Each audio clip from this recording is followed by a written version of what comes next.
તો હાલો નમસ્કાર મિત્રો, હું છું વર્તમાન વિચાર ન્યૂઝમાંથી ન્યૂઝ રિપોર્ટર પ્રકાશ મકવાણા.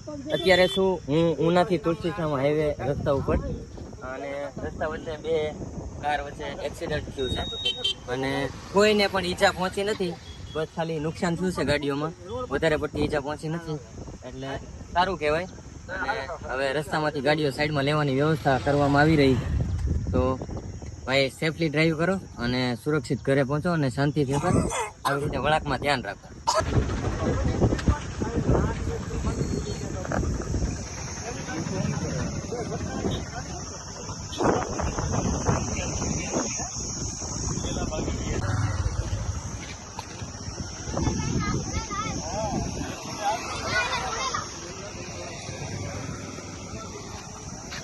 અરે ઘેર પહોંચીને તમને ફોન કરું, હું પાછળ